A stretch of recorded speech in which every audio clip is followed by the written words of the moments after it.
Today we've got questions on architecture, the Commonwealth of Nations, fundamentalist Catholics, and Charles tackles the realities of college dating.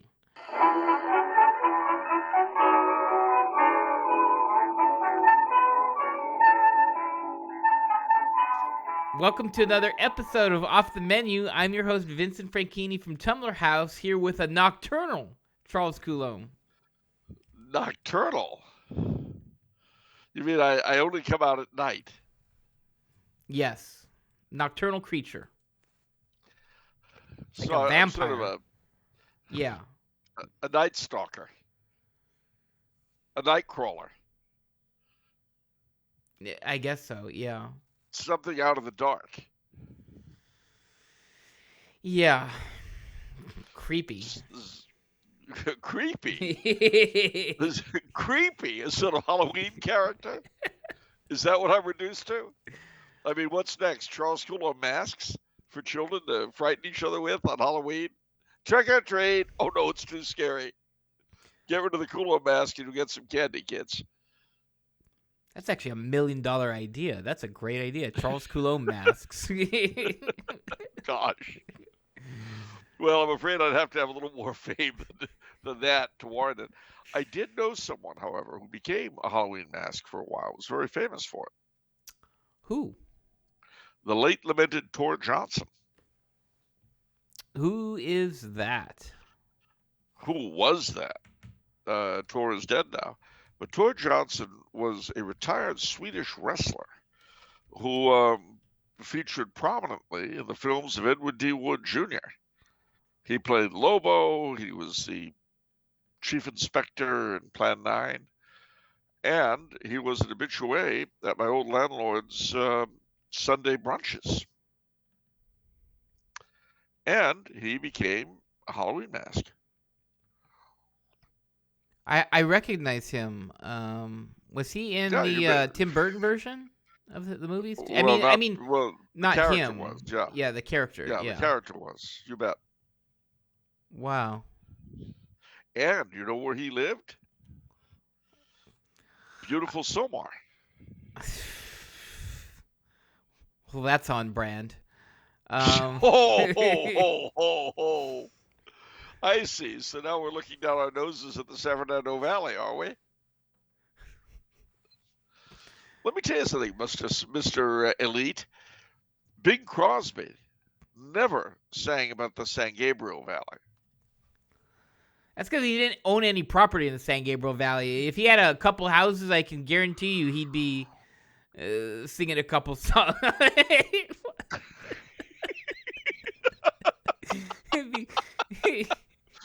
Oh. So you're saying that Bingo was mercenary? You're saying it was just in it for the do-re-mi? That's right.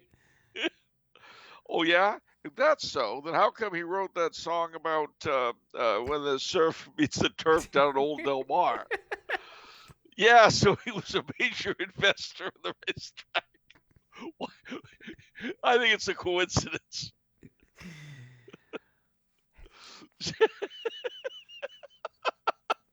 You have a very, very, very suspicious mind.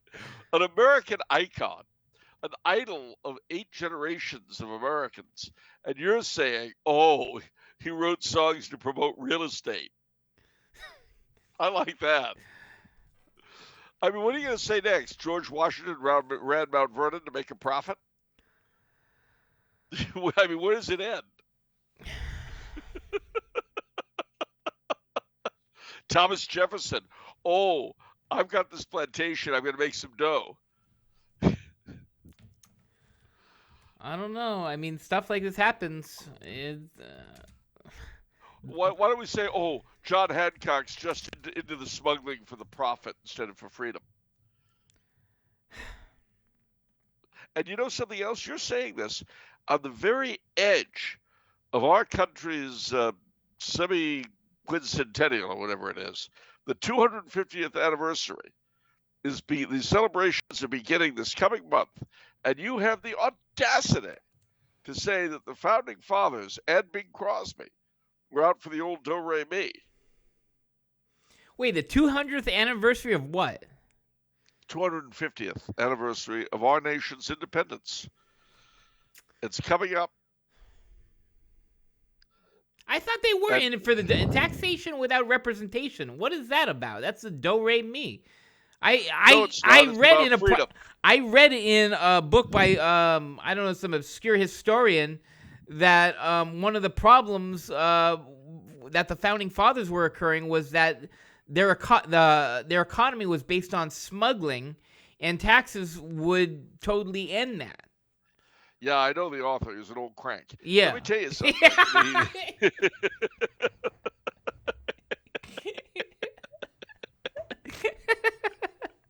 I know him a lot better than you do. I grew up with him, literally, in the same body. Not even in the old neighborhood. And let me tell you something. The guy had an axe to grind. That's for sure.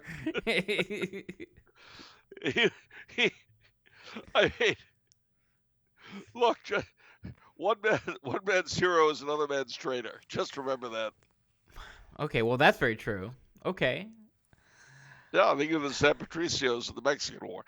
Anyway, the point is, you're attacking mom and apple pie as we're just about to start what should be a 7-year stretch of self-congratulation.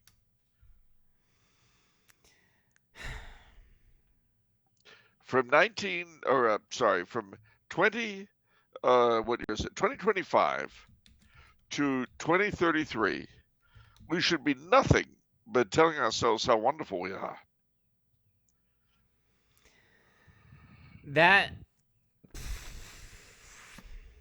That's cringe pilled right there. That's cringe. Cringe pilled.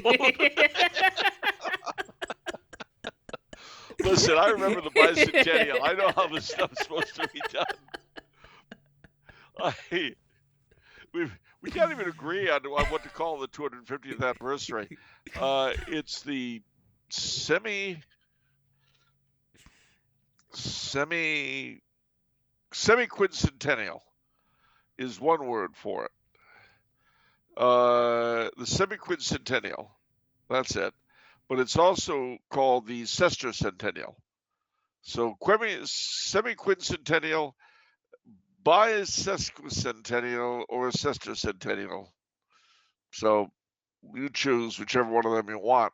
Point is, that's what we're beginning. And you're starting it by attacking Bing Crosby. I hope you're proud of yourself. I don't know if I'm attacking him. There's nothing wrong with making a few bucks here and there. Yeah, but you're saying he would have composed something like "Home in Pasadena" if he'd owned anything in the San Gabriel Valley. He would have, 100%, no doubt in my mind. If you got the money, he's got the time. So if his holdings have been elsewhere, you're saying would have been "When the sun sets in Compton, my darling." Is that what you're saying? I don't know if he would have picked Compton. I mean, that's kind of a hard. I don't know. It was a nicer place back then. Come back to Compton, my darling.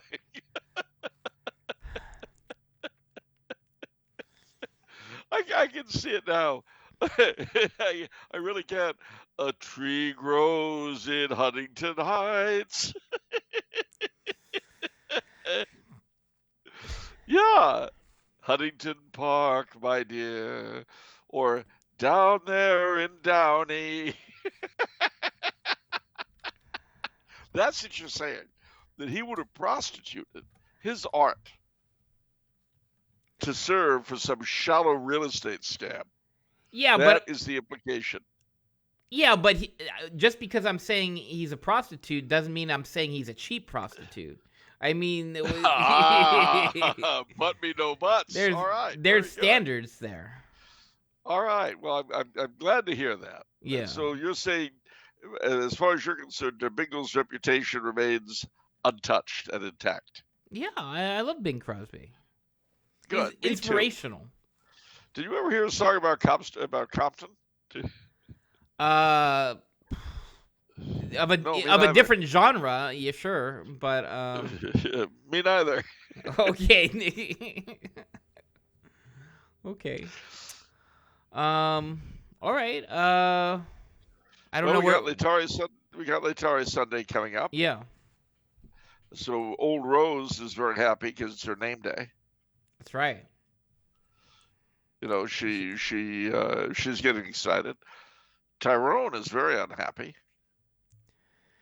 Why? Well, he's bored. You know, there haven't been a lot of attempted break-ins or anything around the tower recently. So Yeah, he's basically been twiddling his thumbs. yeah. I think his heyday was sort of the COVID era when we had to set up a perimeter. Yeah. We had to set Those up are the great times. Those are the great days. Set up It was the a lot of perimeter of the field. excitement. There was a strong sense of purpose over security. He laid down a field of fire. It was kind of like I mean, if you've ever seen The Walking Dead, you know, where they have the fence and then the zombies are all up against the fence. It's a little bit like I that. remember. Just a little It was bit. just like that. It was nobody gets in or out of the compound. Shoot to kill. Yeah, those are great days for Tyrone and the security guards. They really, you know, I remember when they had the gun emplacements on the roof. Yeah, I mean, it was pretty serious. I mean, they were packing grenade launchers, even a little bit of overkill, some might say, but better safe than sorry. You know. That was what Tyrone would say. No, he really he got very upset after the whole thing ended. I remember I was talking with him, and he goes, "That's it." And I said, "What do you mean that's it?" So it's like anybody just comes and goes. Well, yeah, they've got authorization. What happened? What happened to safety? What happened to the masks? I said, "It's all over. It's done. It's gone." But he still had trouble adjusting. A lot of people have. I still see people here, you know, in the airport, a few people on the underground wearing masks. So there's still some people doing that. Yeah. What I haven't seen in a long time, which was my favorite, were people riding in cars alone wearing masks. I see that on freeways still a lot. Really? Yeah. Well, that's okay. That's good to know. That's good to know. Well, you don't know what they're infected with, though. It could be they could have STDs. They could be protecting everyone. You don't know. I think probably from this point on, if you got a mask like that, you might not be so afraid of being infected as of infecting. I think in fairness, there is some of that because just in a lot of places you see when there's coughing and stuff like that, a lot of people wince. A lot of people, you know, sort of have a reaction to that now. PTSD. Yeah, and make no mistake, it is annoying sometimes. I mean, sometimes you're at church and it feels like all of the sick people have strategically surrounded you in a manner that there's no escape, and they're gonna get you. And so I hate to say this, it was always the case. The problem is that now everyone's sensitized. Yeah, yeah. I mean, just out of curiosity, because I don't even know if they're still watching anymore. But here's my question: COVID cases, Los Angeles County. I feel like we have some COVID strain going on because we're still getting sick and stuff like chest congestion, but then it lasts like a month. And so it's very weak, but these after effects of colds seem to be lasting longer. Yeah, for a lot of people. but see, yeah, but this looks bad. This looks really bad. You know what I What? just saw? What? I went to LA County COVID-19 data. Now, catch this. With significantly reduced risks to the general public associated with COVID-19 infections, Public Health has retired the COVID-19 data dashboard effective March 1st, 2025. Select data on COVID-19 will continue to be available on our respiratory illness surveillance ResWatch website.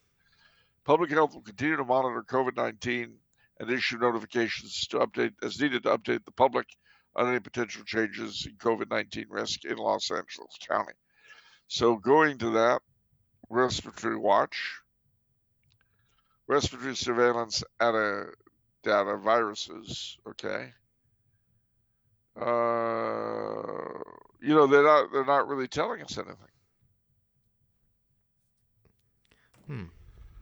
Except that there was a rise in COVID, and then it dropped down in the warm weather. Remember they were telling us that it wasn't affected by weather?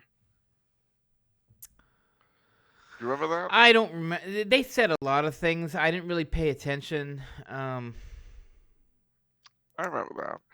They said it's not affected by weather. It's not affected by the season. I think I think you were talking about that because I thought you had the hypothesis that it became prominent when it's cold. Yeah. And also because everyone's in the same room together. Everyone's less spread out. I don't know. I vaguely remember that. No, it's gone now. Isn't it amazing how quickly though we're forgetting? I mean, one of the things that my brother and I discussed when COVID was still a big deal was that when we were kids, our elders who had lived through the 2 world wars, the Depression, all that, they talk about those things. They never talked about the influenza pandemic of 1918, which they'd gone through. They never talked about it. I think we probably have, because you can't really blame anybody for it the way you can a war or the economy. I think we have a tendency to quickly forget pandemics, put them out of the mind.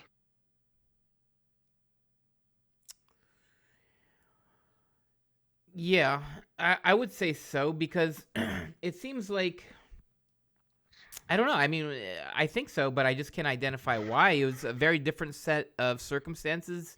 Your mind is in a different place. You know? Yeah, well, and there really is no one you can blame for it. Yeah. We tend to remember the stuff we think we can blame people for. That is an excellent point too. If you take the blame out, then once you've recovered from the immediate circumstances, I mean, like these fires have been terrible, hurricanes are terrible, earthquakes are terrible, but I've noticed that once people recover from the immediate damage done to them, and they get back on track with their lives, they don't remember them the way they remember being fired from a job or something like that, or accidents. You'll remember being hurt in an accident longer than you will if you get hurt in an earthquake. That's interesting. I hardly remember I can't name a single date of an earthquake other than that Martin Luther King one in the 90s. I can't remember a single one beyond that. I remember that one. Yeah. I remember that one very well, and I remember the 71 quake very well. There was the first quake I really remember. I think my boss actually was he told me something insane where that he was struggling with, which was it was one of the earthquakes where the freeway ramps, when they get really high, he said he watched them break. That could have been the 71 quake. Yeah, so that must have been because he's around your age, and so he said that messed him up psychologically. That like you can't trust it because just because that event. The Marina quake in San Francisco in the Bay Area back in whenever it was, the 90s. The week before, I had driven the Oakland Bay Bridge, and I thought to myself, gosh, I really would hate to be here in an earthquake. Yeah. And then the next week, sure enough, the thing pancaked. and you know, Wow. it would be pretty bad, you know. Yeah. Uh, yeah, But pretty bad. yeah, it's an interesting thesis that when you can blame someone, that sort of perhaps crystallizes the memory more. Yeah, that's true. It does. It really does. Hmm. I think. Yeah. I agree. All right. Anything else before we move on to the discussion topic? Uh,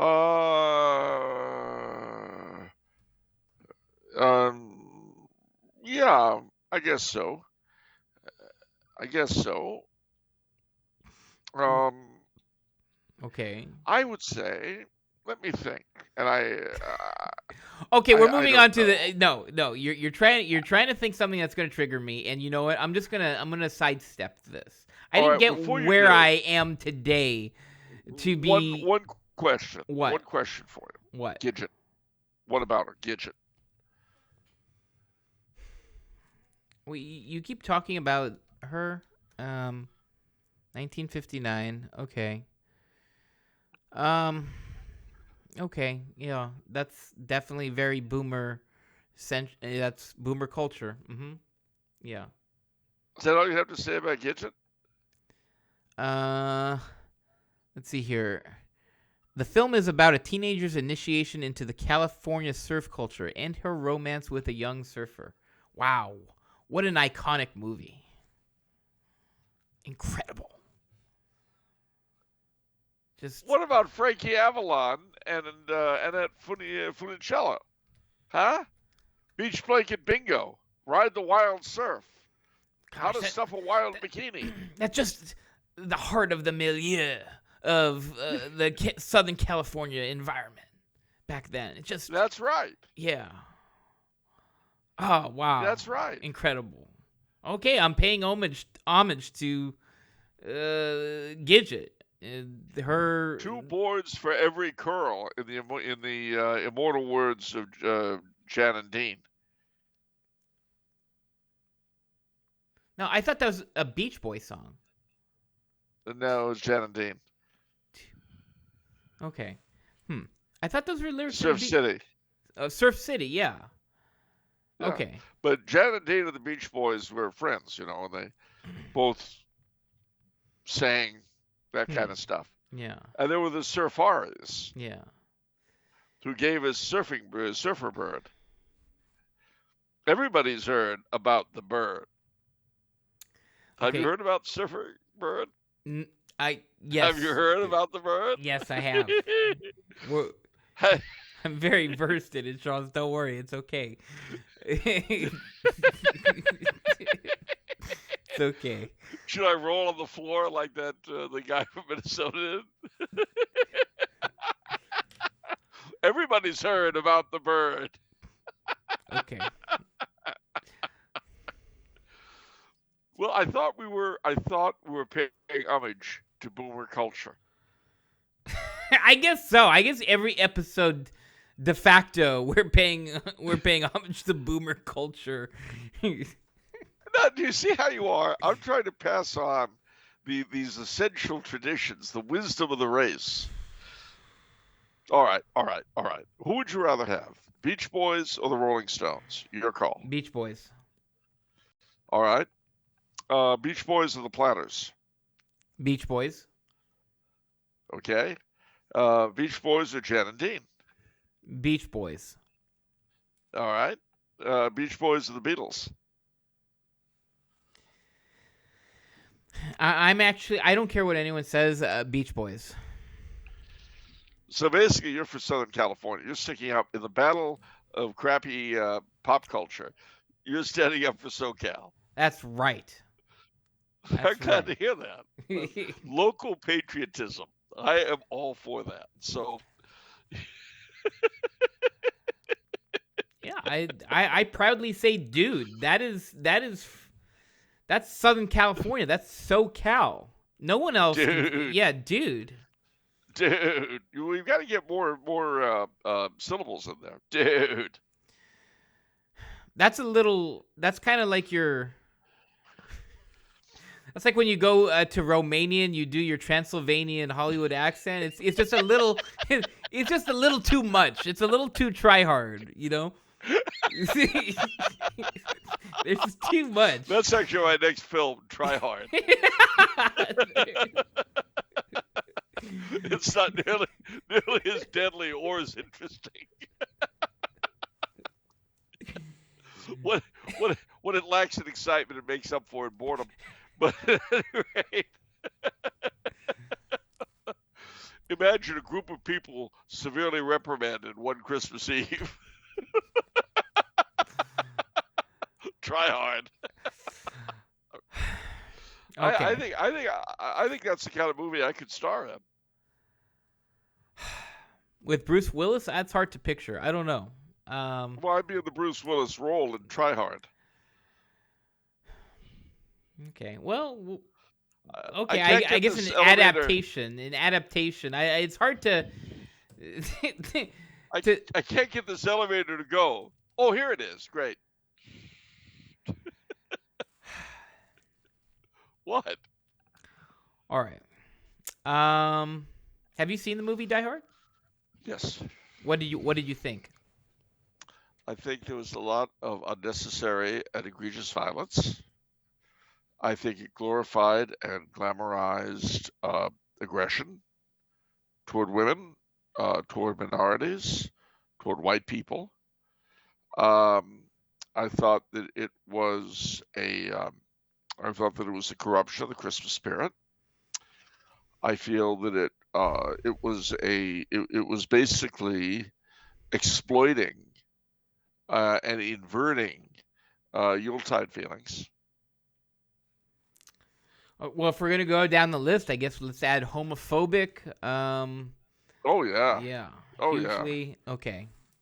Okay. Homophobic, racist, sexist, anti-vegan. I mean, I definitely felt there were anti-vegan overtones in the whole thing. Okay. I mean, Bruce Willis's character did not come across to me as a vegan.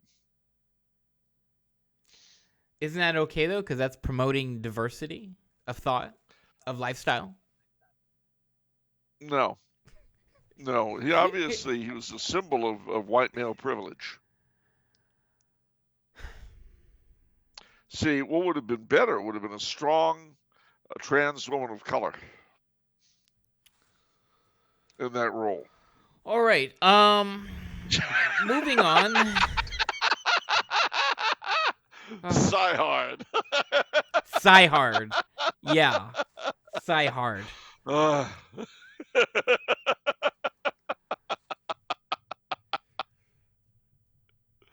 a senior citizen on top of everything else.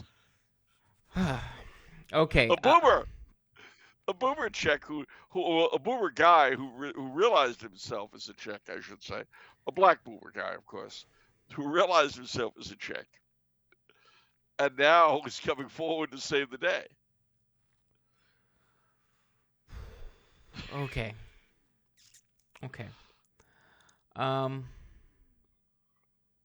Isn't that To Wong Fu? Isn't that the Julie Newmar movie? To Wong Fu. Isn't that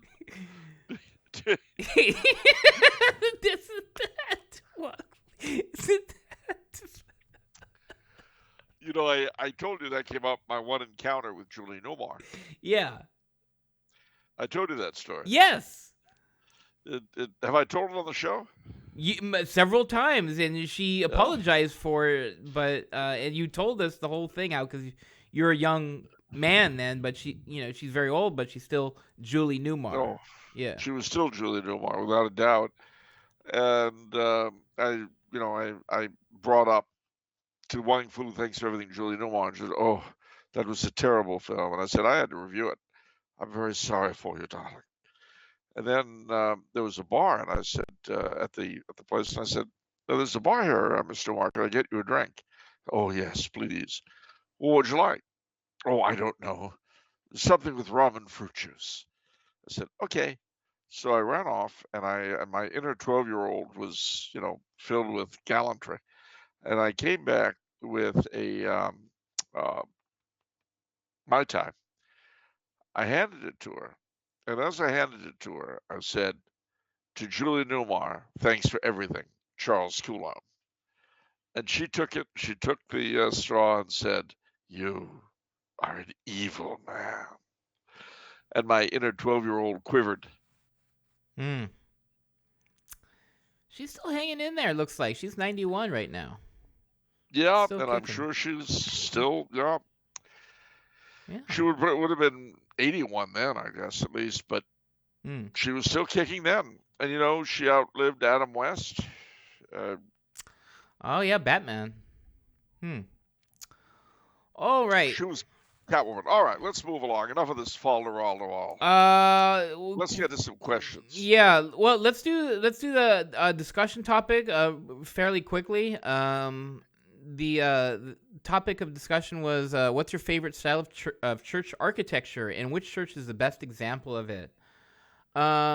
Just to avoid any copyright issues, I'm not going to throw any pictures up on the screen, but feel free to browse on Google Maps as we're going through this. I know I did as looking at some of these people's pics, which I wasn't familiar with. So, all right. Adam says his favorite is French Gothic. Reims is his favorite, and the Cathedral Basilica of the Sacred Heart in Newark, New Jersey is the best example. I specifically prefer the tower design of those two and the clear connection to monarchy with Reims. Reims makes it the best representation of Christendom, in my opinion. Maybe one day we can have a coronation in Newark, New Jersey. Charles, how do you feel about this? Well, I certainly agree with him. Reims is a beautiful, beautiful cathedral. I've been there. I've also been to the Cathedral of the Sacred Heart in Newark, and it is also gorgeous. Despite the many years of the evil Archbishop Garrity and the current Cardinal Tobin, it's not been ruined. It's a beautiful. I mean, it's gorgeous. It's absolutely gorgeous. So, and I do love French Gothic. So, good on you, mate. All right. Chicago Jacobite says Gothic.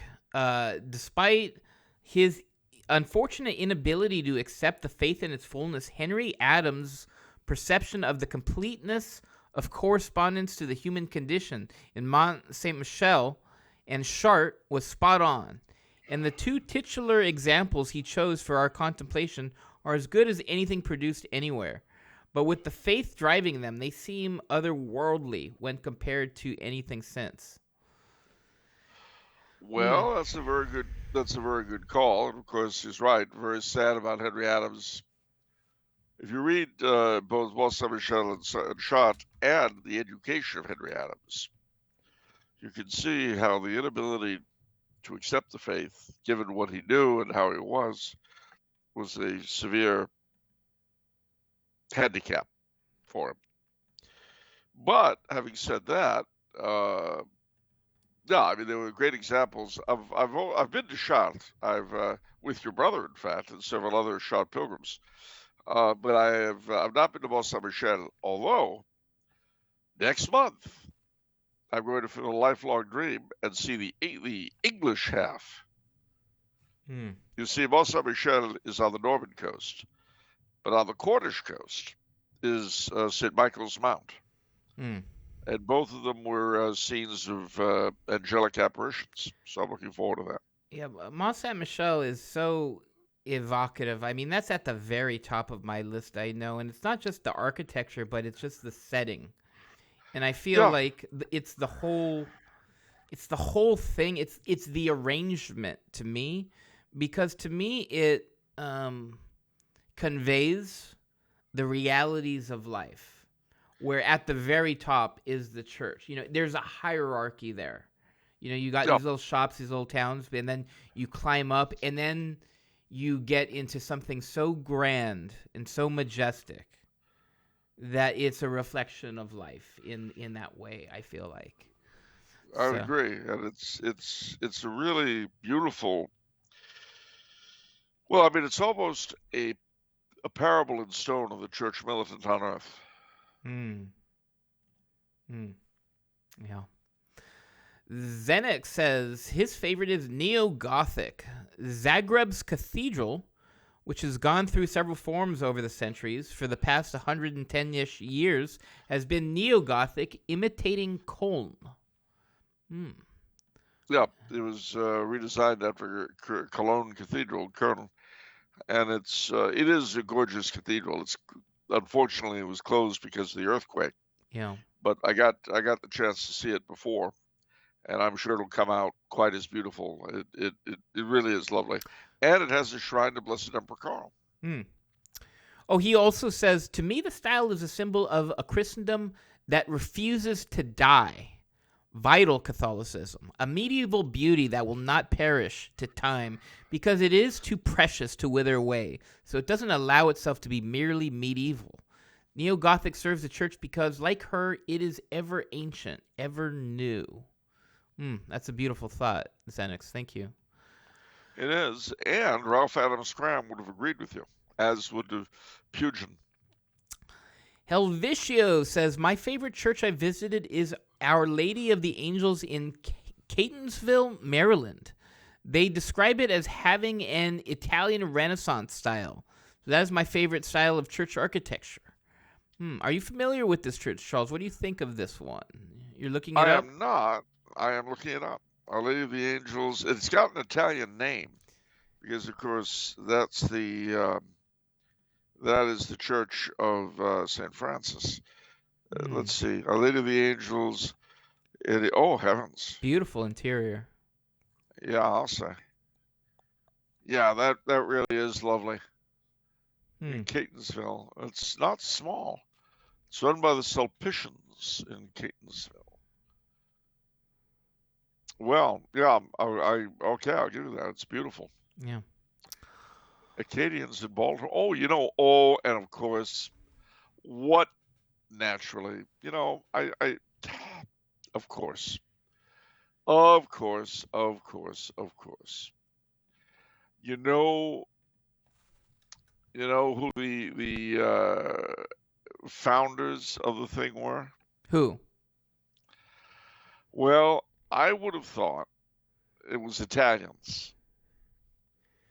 Yeah. No, no, no, no, no, nothing like. Nothing like. It's actually, you guessed it, French.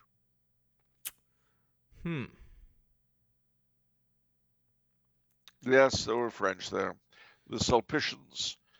So, yep, there it is. It's the chapel for St. Charles College. Our Lady of the Angels in architecture. It's in the Italian Renaissance style, but it's a French institution. Gosh, you can't escape us, can you? Guess not. See, you could have turned this on me and said, "Oh, notice these Frenchmen were smart enough to use an Italian style." Could have done that. That's okay. I'm merciful. Low-lying fruit. Low-lying fruit. Ryan says his favorite is Neo-Gothic, particularly the English style of Pugin's churches. Also, St. Vincent Ferrer in Manhattan is a good, though slightly different example stateside. Ooh, my saint I was named after. I have to see this one, actually. It's beautiful. I've been there a number of times. It's uptown. It's actually not too far from where I was born. Not that we're boasting. Oh, that altar. That's Isn't nice. that something? That's nice. Yeah. It really,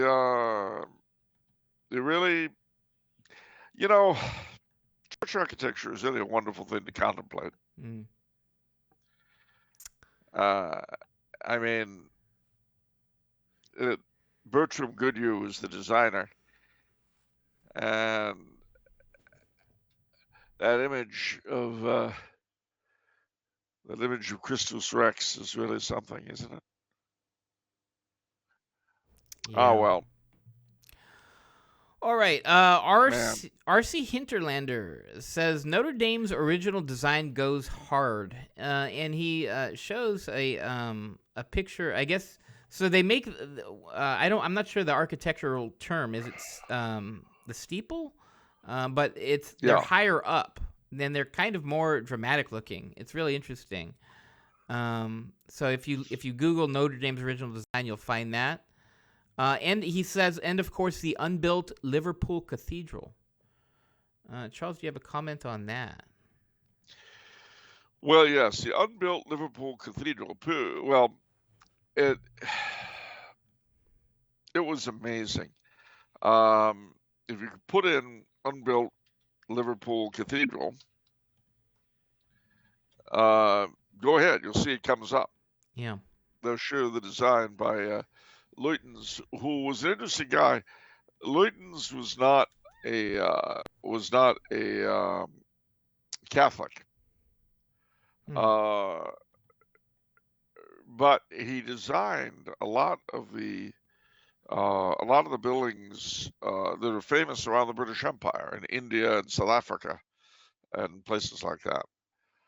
And as you can see, his version was so much lovelier than what they ended up building. All right. Which, yeah. that weird tower, it's very much like, I think it's St. Lawrence's Church down, or maybe it's St. Jerome Emiliani. Anyway, it's a church by the airport, by LAX. It's got that same weird tower thingy, I think. All right. Pierre actually says his favorite is Art Deco. St. Pascal's Church in Chicago is the only one I'm aware of with this style. Malebranche Davidian says, I agree on Art Deco as a favorite. I believe that this church in Krakow also is Art Deco. And then he shows, I guess it's a very Polish name, but it's in English, it's Basilica of St. Francis of Assisi. In Krakow, Poland. And so St. Pascal. St. Pascal. I'm looking at St. Pascal first. I have to say that I do like Art Deco in church architecture. I would, but I could recommend, to me, the best example of it is the Shrine of the Little Flower in Royal Oak, Michigan, outside Detroit. Shrine of the Little Flower. Oh yeah, I'm looking at St. Pascal. That's quite lovely. And definitely Art Deco. And then the other one, what is the Basilica in Krakow? It's the Basilica of St. Francis of Assisi.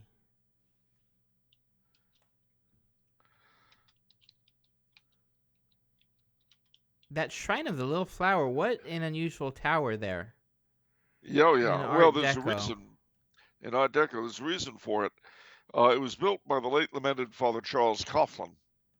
And oh my heavens, look at that. That St. Francis of Assisi, I've never been to, but I've been to Krakow, but not there. What a man, that's beautiful. Although I don't know that that's Art Deco. I think it's more Art Nouveau.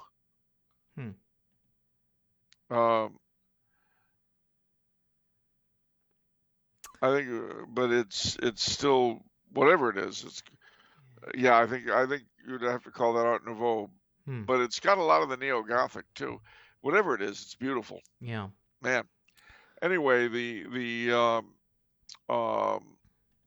was I? The tower. So what happened was that Father Coughlin had a very small church, and the Ku Klux Klan burned it down. So he swore that he would build a tower so high and so tall and so strong that no man could ever burn it down again. And that's the origin of that tower. But, wow, that's interesting. He came out of the rectory and viewed the burning church, and he made that vow to God right there and then. All right, finally, Teodoro says his favorite is Baroque. What can I say? It's the Mexican, Spanish, and Italian in me. Off the top of my head, St. Peter's Basilica is the best example with its size and ostentatious and expressive art and structure. The faith is really emphasized and heaven is made manifest. There you go. I love the Baroque. I mean, it's everywhere here. Yeah. Even our little Castle Chapel. I don't know if you saw my picture of the 40 Hours devotion. Yeah. But even our little Castle Chapel here is Baroque. I mean, it's all over the place here. I love it. Let me ask you something, Charles. Is there any church that's Rococo? I mean, we know there's train stations that are Rococo, but what about churches? Yes, there are. The Vierzehnheilige, the 14 Holy Helpers Church in Bavaria, is definitely Rococo. Let me see if I can. Could you say that again so I can look that up? We can look that up. No. I've got to do it real quick so that I think I sound sophisticated. And also, if I got it wrong, you wouldn't be able to say that. Okay, I'm just going to look up Rococo Church in Bavaria. Wow. Well, that's something new. Vierzehnheiligen. I'm pretty sure I found what you're talking about. It's Wieskirche.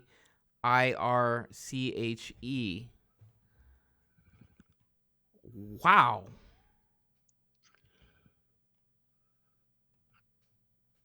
Copy image. I'll send it to you. Where'd you go? That I know you're here somewhere. I'm glad I asked this question because I kind of said it half jokingly, but look at that. I think this is what you're looking at, but if it isn't, it's that's what I'm looking at. That's unbelievable. And yeah, I love Rococo churches as well. I mean, honestly, I love Art Nouveau. I love Art Deco. Everything up to and excluding brutalist and modern and ugly. I'm still blown away by this Rococo. Even the pulpit, that's the most ornate pulpit I've ever seen. Yeah, it really is. It's the whole thing is ornate. Wow. All right, if you guys are at your computers, I highly recommend looking this up. You could also simply Google Rococo Church Bavaria, and it will jump out at you. Literally. Wow. All right, that was a good one to close on that topic discussion on. Next week. Let's change it up a little bit. This is going to be a little fun one. Stir the pot a little bit. So the topic of discussion is a question: is monarchy still a viable system in the modern world?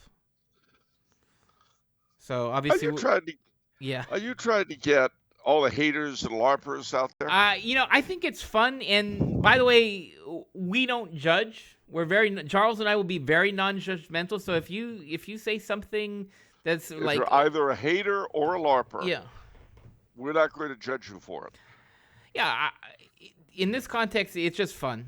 It's just interesting. Remember, the anti-monarchists are the haters.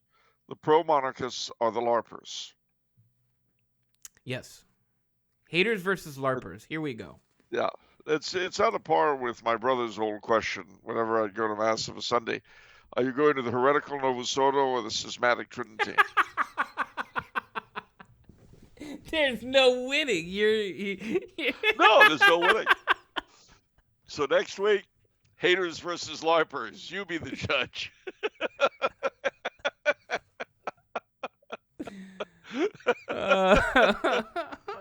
There's no winning. That's the whole point. Oh, man. Okay, that's going to be really fun. Again, priority given to patrons for this one. So perfect time to become a patron. We actually just had a pre-show that was over an hour. It was like an hour and 5 minutes, and it was really fun. So Get access to all the pre-shows. There's if you're going through all our episodes, I think we've been doing pre-shows for like 200 episodes now. So there's hours and There's a lot hours of material. of fun content there. Yeah. So Yeah, some of it not so fun. Remember the time when I revealed my recipe for matzo ball soup in great detail? not so fun. Right, that's right. So, it was the best of times, it was the worst of times. Well, we were desperate, ladies and gentlemen. It was during COVID, and yeah. bad things happened. Yeah. All right. What happens during COVID stays in COVID. Something like that. What happens during lockdown stays in lockdown. That works. Okay, sure. Absolutely. Well, I mean, we're supposed to forget what was done to us, right? I guess so, yeah. No. Now, don't you have some dating questions for me? I have a bunch of great questions, Charles. I actually have an impromptu question a little bit. This was from inspired from one of the tweets that you had thrown out there, and you had commented on Trump joining the Commonwealth of Nations, and it felt like there was some intrigue from you there, some interest, and so just wanted to give you the opportunity to elaborate, talk about this, and what do you think? And can you tell us what's going on here for those who don't know? All right. Well, for those who don't know, Mr. Trump has indicated that he would be very happy for the United States to join the Commonwealth of Nations, and that he likes the king. Now, and we would join as an associate member. Okay, now what does all of that mean? Firstly, what is the Commonwealth of Nations? Well, once upon a time, we had something called the British Empire, and that occupied a good quarter of the globe, centered in London. And the King of Great Britain was also Emperor of India, but he wasn't the British Emperor. The British Empire had no emperor as such, although one of the titles of the king was Emperor of India after 1867. But starting in 1867, also the same year, several colonies in North America were put together into a single country called Canada. This was the Dominion of Canada. That was the first of what were called dominions, which were self-governing countries with the British government remaining responsible for foreign affairs and all that, and the king being King of Canada. And then as they developed Australia, South Africa, New Zealand, and finally the Irish Free State in 1922. Now, after World War I, the dominions became increasingly independent until finally it was agreed in 1926 that the dominions would no longer be subordinate to Parliament, the British Parliament and government in any way, but that they would be equal members of what would be called the British Commonwealth of Nations, the British Commonwealth. And as opposed to the empire, which was the colonies and so forth, that was still directly dependent on Britain, and of which today there's still a few: Gibraltar, the Falkland Islands, St. Helena, places like that. Well, the British Indian Ocean Territory, which Secure Stormtrooper is trying to shove off on Mauritius. Anyway, we should shove himself off something, but that's a whole other story. I wouldn't mind helping. If Secure said to me, "Would you push me off, off the tower?" I probably would refuse because I'd be helping him commit suicide. But I would be severely tempted. Anyway, I digress. So the thing is that in 1931, this agreement amongst the prime ministers of the dominions and the British prime minister was solidified into law by what was called the Statute of Westminster, so that the King of Great Britain was now separately King of Canada, King of Australia, King of New Zealand, King of the Irish Free State, King of Australia, King of Canada. Now, from that time on, the governors general, which had been appointed on the advice of the British government and by the king, but had really been the the emissary, you might say, of the British government to the Dominion government, from now on was only the emissary of the king, and was appointed on the advice of the local Dominion government, not the British government. And instead, the British and the Dominion governments exchanged high commissioners, like ambassadors. All right, so that was the Commonwealth as it was then, with the king as the symbol of their free association, and as all of them and their loyalty to the crown being the binding force. All right, then you have something called, you guessed it, World War II. In 1947 rather, the Empire of India is partitioned into the Dominion of India and the Dominion of Pakistan, which is what are now Pakistan and Bangladesh. But although the king gets rid of the title Emperor of India and becomes King of India and King of Pakistan, he is still head of the Commonwealth and as king.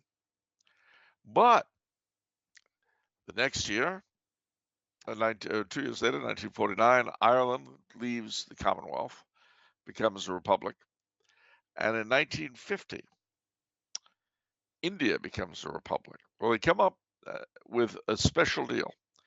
India would be a republic within the Commonwealth, recognizing the king not as King of India, but simply as head of the Commonwealth,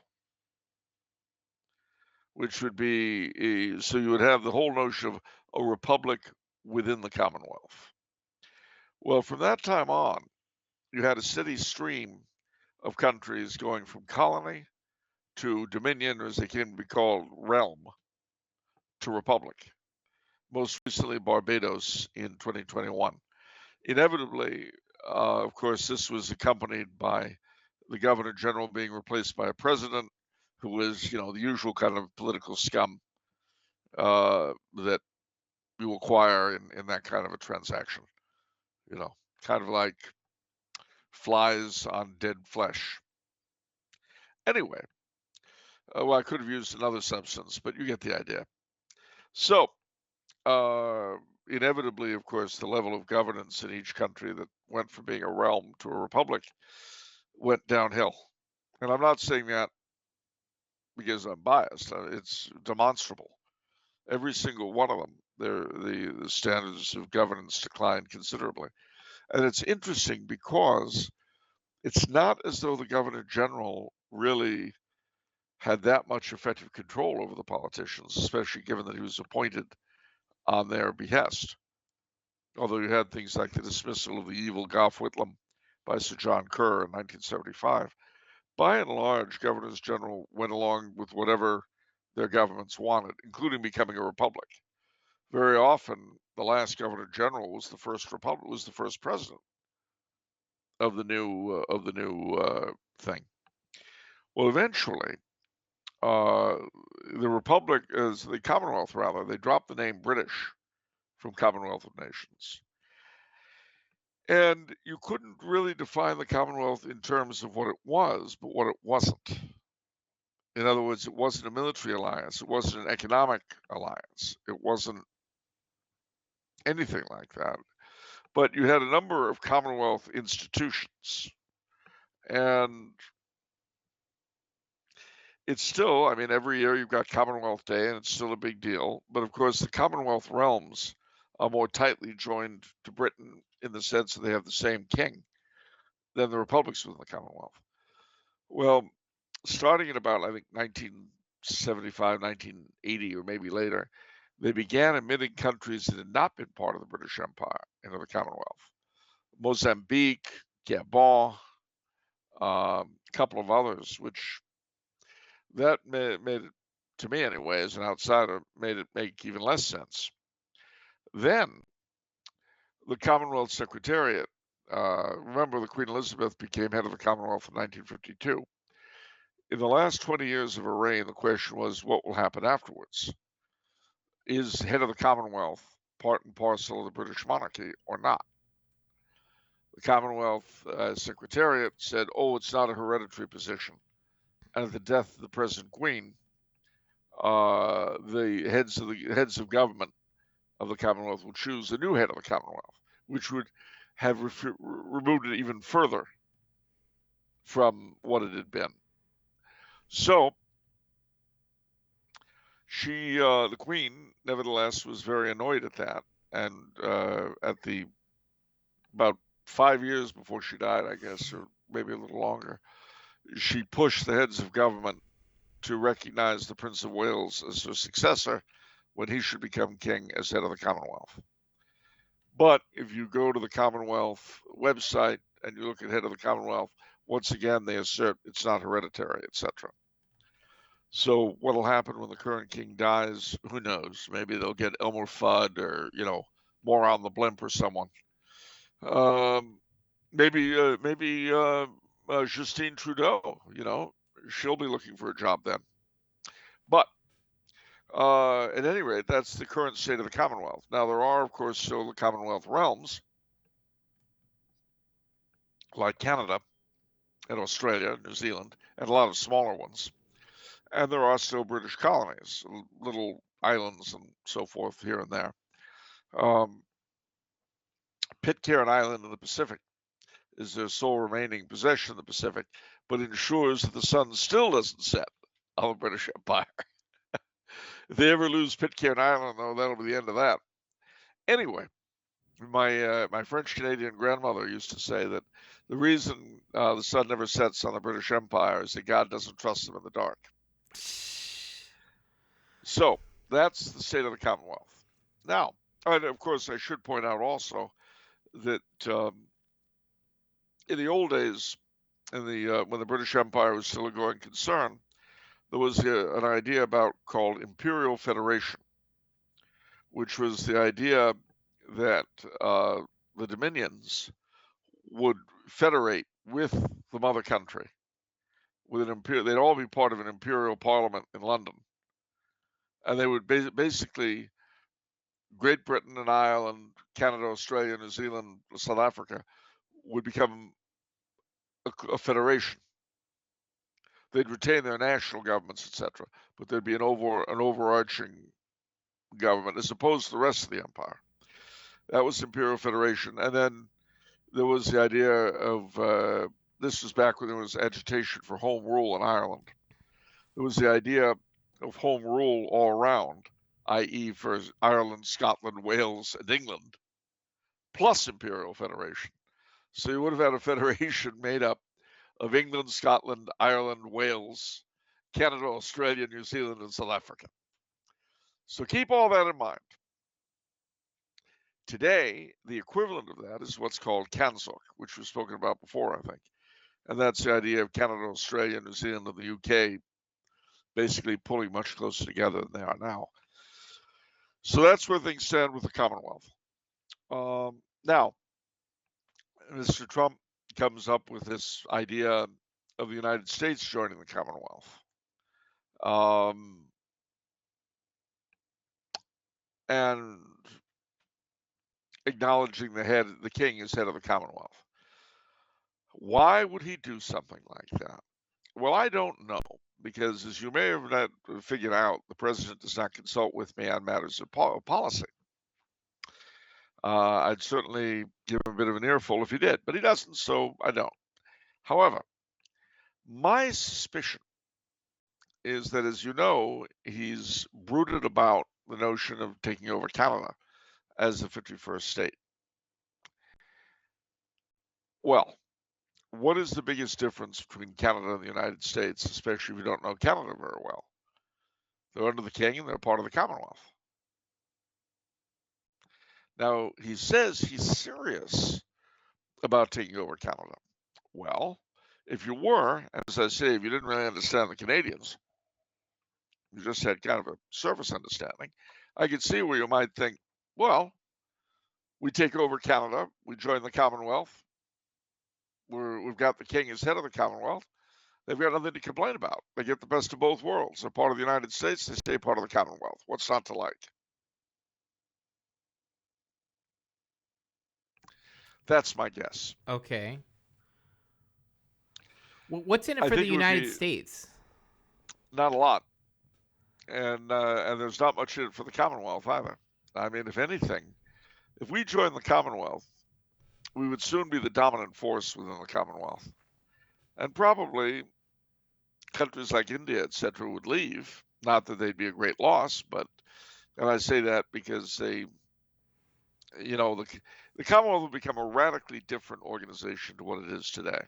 And the center would not be London, it would be Washington. I mean, that's why, people have talked about CANZUK and the U.S. Well, no, because the whole point of CANZUK is to keep Canada, Australia, New Zealand, and the UK from being absorbed by their larger members.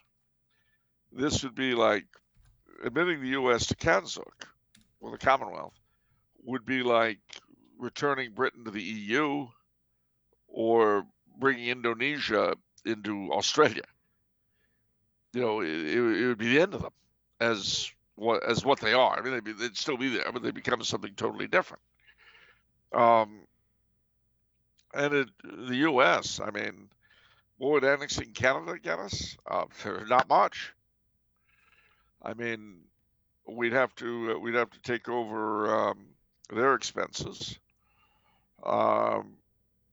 It would destroy Canada as a separate culture, as a separate people. I mean, it would destroy the French Canadians. Within 2 generations or less, they'd be like the French Canadians in New England, and I speak as one. Totally déraciné.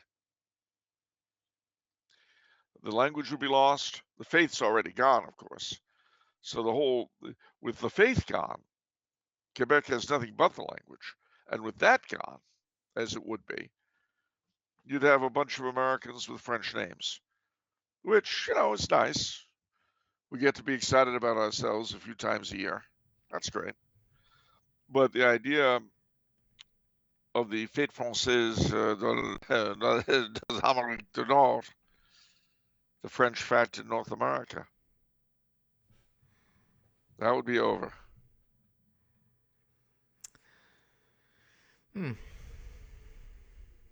All right. No, I think it's a terrible idea. I think it's on a par with Gaza. You moan and groan over, France losing the French Canadians losing the faith, losing the language. It reminds me of the Italian version of that. It reminds me like an episode of The Sopranos where they're comparing the New York Italians, the New Jersey Italians, to the Italians who are in Italy. It's a little funny. Yeah. That's a slight difference. They're a little bit more refined in Italy, just a little bit. So that was amusing, but not that they have the faith there, though. We'll see that, and that's been the problem for every Catholic immigrant group to the U.S. Yeah. I mean, qui perd sa langue perd sa foi. Who loses the language loses the faith. And you look at the Italians, you look at the Poles, you look at the French, you look at the Hispanics. I mean, with this crazy notion that if we'll have a tide of Hispanics who'll come in and Catholicize the country, that's not what happens. An awful lot of them fall away very quickly. And if that weren't bad enough, the garbagey culture they pick up here, they bring back to Mexico. Yeah. Why do you think there's abortion in Mexico City? It's because 2 reasons. One, the immigrants go back and bring it there, bring the ideas there, and also not just Mexico, but throughout Latin America, they send their brightest and their best to be educated at our Ivy League schools. Talk about a recipe for ruin. Right. Worst thing you want to do is take people from a country like that whose basic culture has some sort of sanity and screw them up. Then they come back and they say, we get to be like the people in the North, all advanced and smart.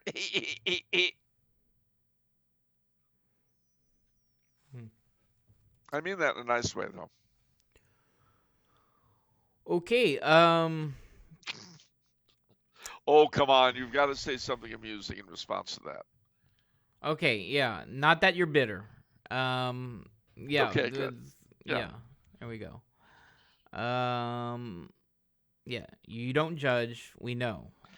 You're No, I don't accepting. judge. You're accepting. I Yeah. Okay. We got it, Charles. We got it. All right. I feel better now. All right. Andrew the Elder, as in Andrew. Andrew from New Jersey, his dad. He says, "Dear Vincent and Charles, greetings from Old Tappan, New Jersey. I would like both of your opinions on the following. In a recent article that appeared on LifeSite News, French Catholics are flocking to the Latin Mass, and this archbishop is alarmed by it. A distinction is made between fundamentalist Catholics. He says the SSPX and traditionalist Catholic FSSP. Okay. However, the article never explains the difference. In your opinions, what is the difference between a fundamentalist Catholic and a traditionalist Catholic?" I think what Andrew the Elder is saying is that in this LifeSite News article, they're saying SSPX are fundamentalist and traditionalists are FSSP. That seems unusual to me. Well, I know what they're trying to say. What they're trying to say is that the SSPX are, evil and bad, and the FSSP are good and wonderful. I admit that the FSSP are good and wonderful, I admit that. I deny that the SSPX are evil and bad, and I think it's a false distinction. But it's don't get me wrong, the SSPX have their problems, but if even Pope Francis is willing to concede that they're Catholic, and we know how wide his grasp on things is, his application of the word, it ill behooves and the rest of us to be exclusivists in this area. I mean, I feel like the term fundamentalist is it's indicative of bad faith argument. Yeah, it's called poisoning the well. Yeah. Yes. It's the propaganda Yeah. technique. It's like Austrofascist. You see, you don't have to engage. You could just drop a buzzword and move your little rear end out of the way. Exactly. You drop your bomb, as it were. Well,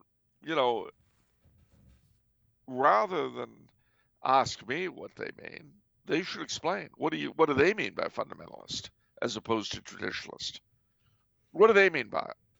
What's their take? Now, they better not say they're schismatic, because neither Benedict nor Francis would have agreed with them, unless they're more Catholic than the Pope, which is fairly easy to do in this pontificate. Not so easy to do under Benedict, but I leave it up to them. I'm not a fan of LifeSite News, to be honest. Oh, I'm not against them, not at all. But I think they're quoting, aren't they? That's not from them. I don't know. But it's it says in a recent article that appeared on LifeSite News, a distinction is made between fundamentalist Catholics and traditionalist Catholics. It's a distinction without a difference, and I think it's whatever the case. Again, I wouldn't hold LifeSite News responsible for it, but it's silly. All right. Final question for the episode is from Pierre, who says, "Question for you both.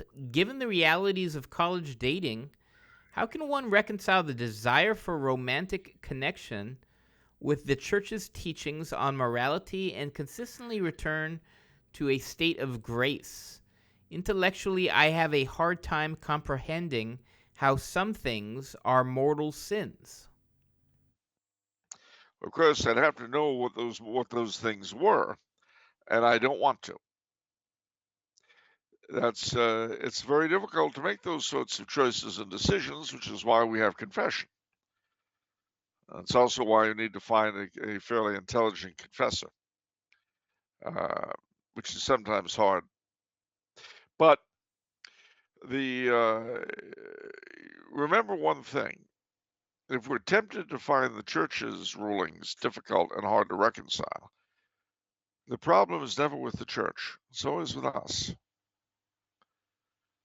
I mean, I can't tell you what it is which sins you're asking about because I don't know, and I don't want to know. So don't feel the need, Pierre, to let me know.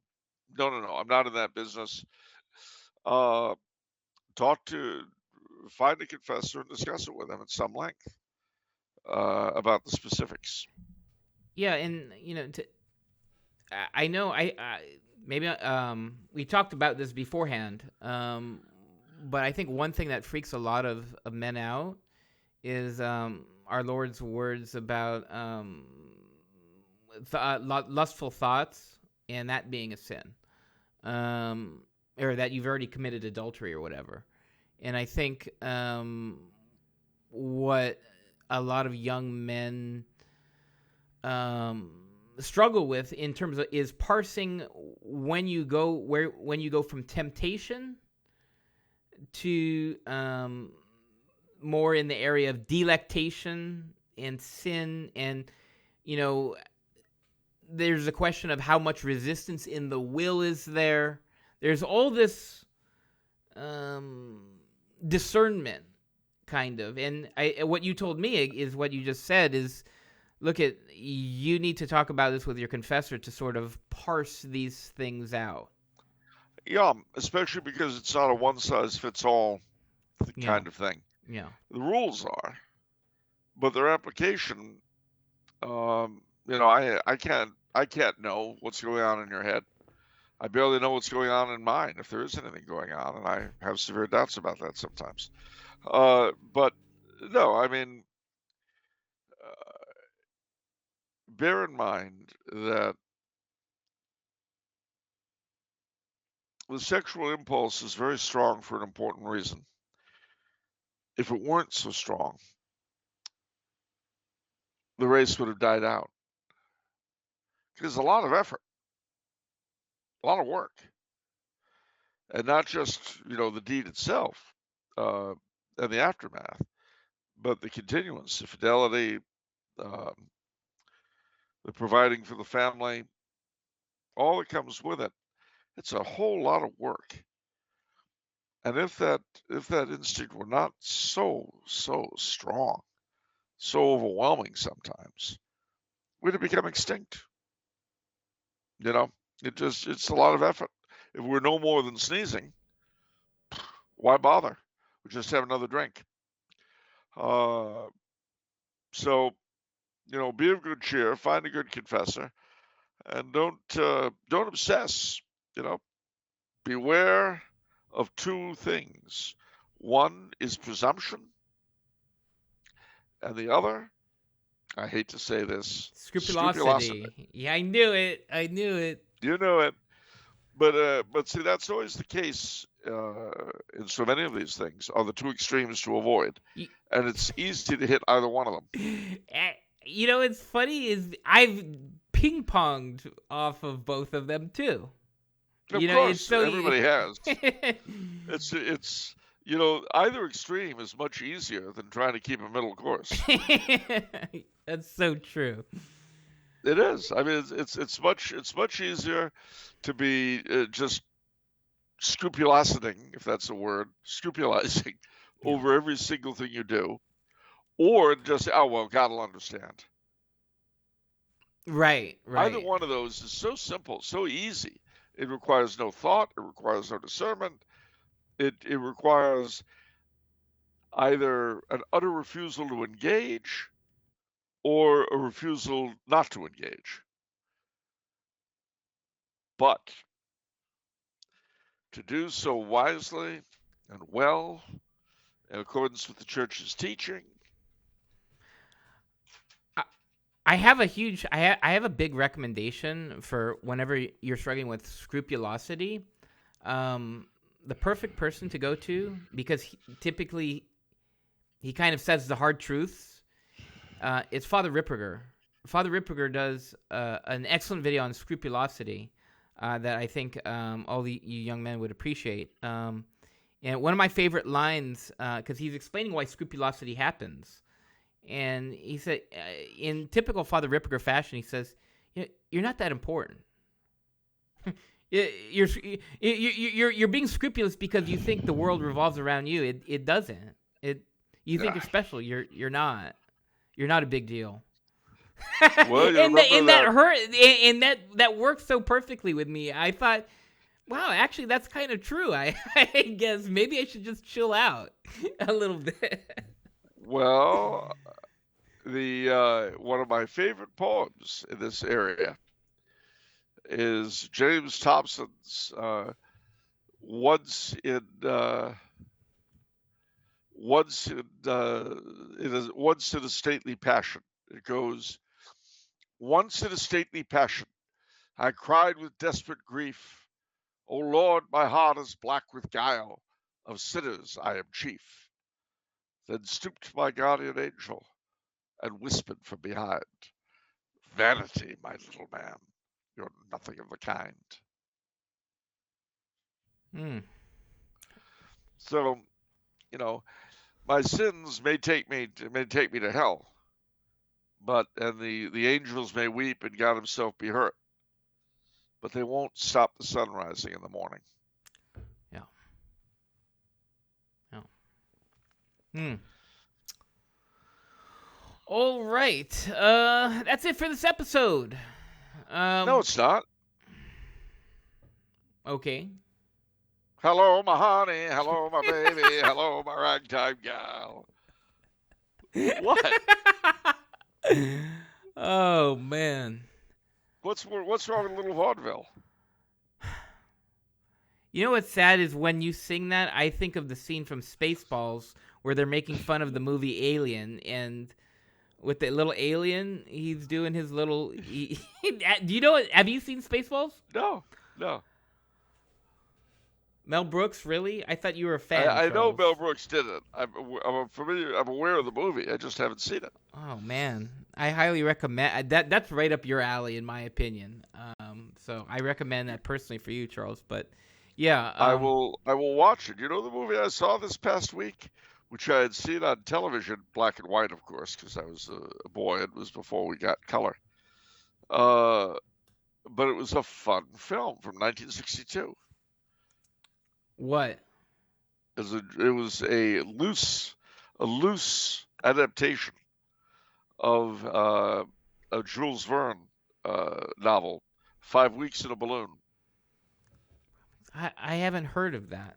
5 weeks in a 5 balloon. Weeks in a Balloon, and the whole thing is available on Daily Motion. So I watched it. I mean, I had seen it as The Late Show or whatever it was when I was a kid in black and white. But it's an incredible color film. It was a lot of fun. I really enjoyed it. But if that wasn't enough, I learned something from Wikipedia, source of all truth. Yeah.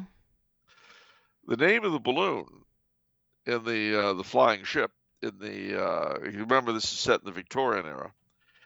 In the novel, it was called the Victoria because it's British in Africa. But in the movie, 5 Weeks in the balloon was called the Jupiter. Now, the movie was produced by Irwin Allen, and it was the last film he ever made. He then moved on to television. And his first big series was called Lost in Space. Now, the name of the balloon in 5 Weeks in a Balloon was the Jupiter. What was the name of the ship in Lost in Space? Is it Jupiter? The Jupiter 2. Oh. Okay. Now, I had known the name the Jupiter 2 since Lost in Space was on the air. We watched it religiously. We're going back to the mid-'60s. I remember well watching it in black and white since we didn't have color as a child. So that's how long I've known the name Jupiter 2. It's only this past week I found out, even having seen it, that it was named after the balloon in 5 Weeks in a Balloon in the movie. Amazing. Isn't that astonishing?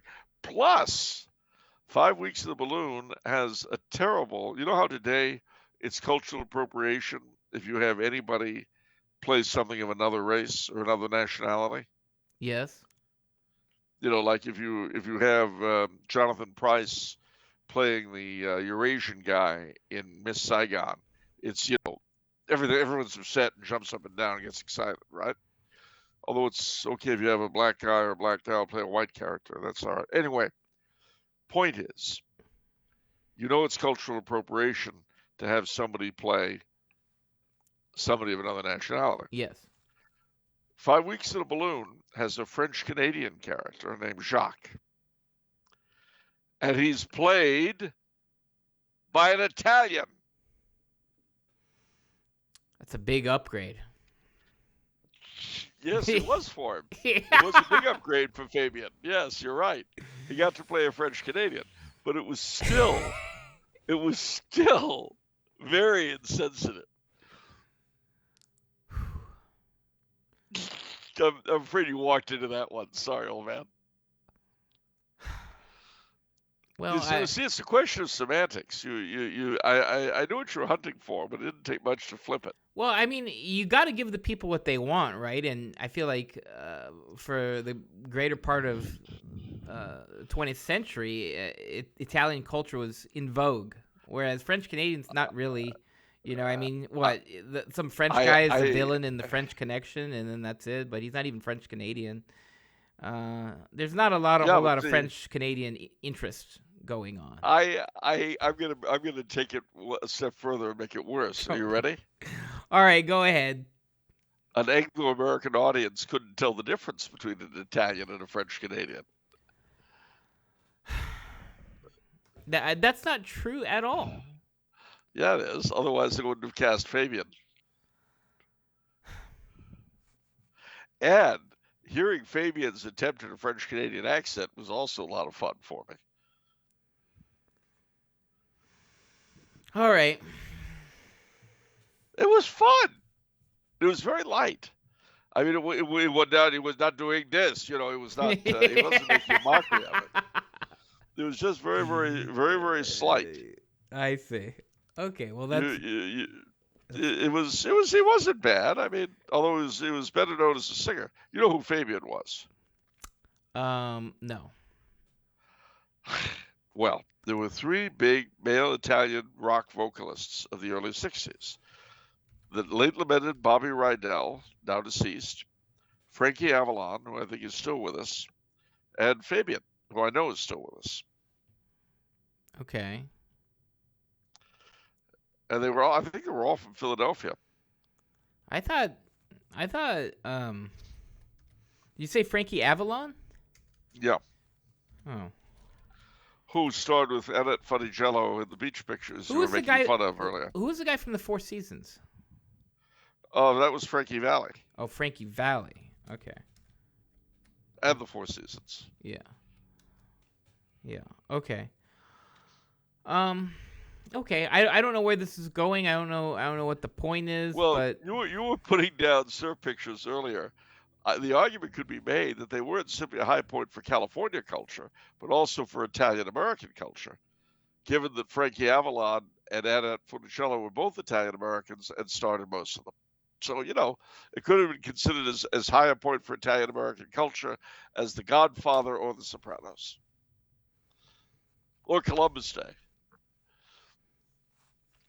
Or St. Joseph's Table. Or Goodfellas. Or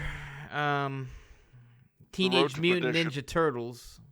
Yeah, see, there you go. There's another one. They all like pizza, didn't they? Yeah, they all like pizza. And notice that we didn't bring that up during the question on pizza. Yeah. Yeah, see? Okay. And, I didn't mention Mama Leone's either. In New York. I didn't mention it.